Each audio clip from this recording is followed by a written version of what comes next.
ask each of you panelists one question. And that question is, what one thing, I want you to pick one thing, I know it's difficult, but just one thing that you would like to see change, that you think would make the biggest difference for that 42% that we've been talking about today. So that's one thing that you think will make the biggest difference for young people as we've had this conversation. So I'll start with you, Apio, but before you get there, I just want you to quickly respond to Caroline's comment about the people who are excluded, the people with disabilities, the people who come from different backgrounds. How do we go about making sure that they are looked after as well? I think the most important thing is, as it was mentioned before, looking at the youth in a prism, like one set of youth, they're all the same, you can always have one-stop solution. Does not really work. And for every development agenda to be able to work, everybody needs to be included. And that includes the people with disability, any kind of orientation, any kind of economic disparities that exist. These all have to be considered. Now, the most important thing is there has to be an equal platform for participation for every unique and kind of person that exists in the world. So if there is representation at any level, then you also have to consider what does the society, in your society where we are, who exists in the society, and everybody needs to have a say at the table. So that's one thing that I'll say. Another thing that I think it's always forgotten when you talk about the youth empowerment, and it was brought up by the lady from UNICEF, is we forget about gender equality. And in essence, in that way, if you don't, we don't find a way to bring the women, enable the women and the other genders in the community to be part and parcel of the participation, then you're also forgetting about how do we bring the children to the youth that we are now talking about. Because if you empower the mother, if you empower the girl child, then they are not going to be married earlier on, and they're not going to contribute to the population burgeoning as it is right now. So gender equality is also very, very, very pertinent, and equality in all aspects. We need to stop being an exclusive society, but we need to be more of an inclusive society. Okay. And your one thing, what's your one thing? Mobility.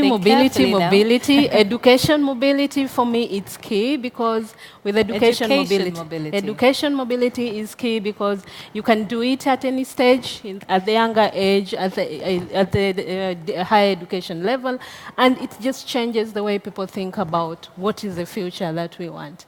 And it's easier than just going to say that X and Y is happening in Europe, then we can do it in our country. But when somebody goes through educational mobility, they're learning, but they also be able to dissect that on their own and see what environment they are in and how they can be able to.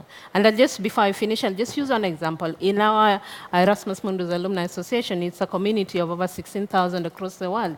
And we're seeing projects that are happening, for example, in Bangladesh. Now somebody in Africa is saying, oh, I can do the same thing, okay? And we're seeing there's a lady from Tanzania who's doing a project in Tanzania that looks at empowering the mothers, empowering the young girls, and somebody in Latin America is able to pick it up. So education mobility is key, and you have to ensure that the network continues prospering. All right. Thank you very much. Let's have your one thing. Oui, une seule chose est trop. Yes, I think one thing, well, finding one thing is difficult, but perhaps one sentence, which is a message. I think on the one hand, we need to once more realise that we're at the European Development Days. And I think what we need to bear in mind is that we need to do more for development aid for young people, and that is with the backdrop of education, professional training, and a framework of peace and security. More. Thank you very much for sharing that.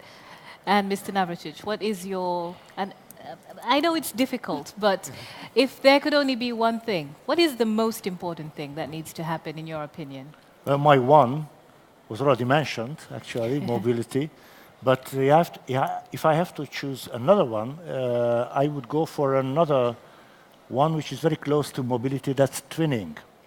Twinning schemes between schools, European and non-European schools, classes, peer groups are very important because it develops mutual tolerance, mutual understanding. It gives a better understanding of the different life circumstances. So I would go for training. Training. Thank you very much. So far we've had mobility, we've had training, we've had doing more. Let's hear from you, Mr. Toure. Merci beaucoup. Thank you very much. What I'd like young people to realize is that here, well, I think what most people, when they're young, are worried about is employment and insertion. And I think all of our policies that we develop in our different countries and different areas, well, I would really recommend that all of these policies address young people in order to boost them, to help them transform into entrepreneurs. I think that's the real key word, because when you create an entrepreneur, they learn and they create jobs. Therefore, we need to create these entrepreneurs that then in turn create jobs, because they will certainly do that. So I think we need to bear that in mind, and we need to make sure that we are committed to that. Policies that address entrepreneurship. Let's hear from you, Frédérique. What's your one thing? Yes, for me, the main thing in the society we are living in is to give hope to young people and to children that one day they will achieve their dream and get a job, whatever, being an entrepreneur or a salary or whatever. And I think this starts a lot with the way you are raised as a child at school. Stop saying that you are good at and wrong at. Stop having a teacher delivering some knowledge without empowerment for the young people, but give them self-confidence that they are able to do something later in their life. And I think if we manage to achieve that, we ensure that the next generation will deliver great things, I'm sure. Hope, very important. Leonardo. When we make decisions about young people, we should have young people at the table. And this also implies creating the right framework for them to develop all their capabilities. And I not only mean in a political level, but also at a society level.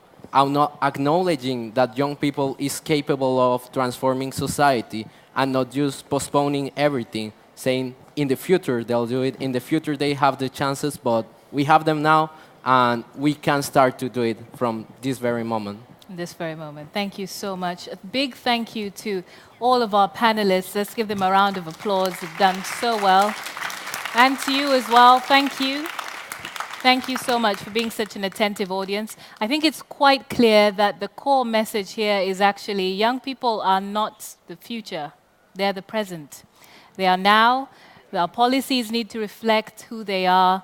They need a seat at the table now, and these are things that need to happen. Thank you all very much, and enjoy the rest of your evening.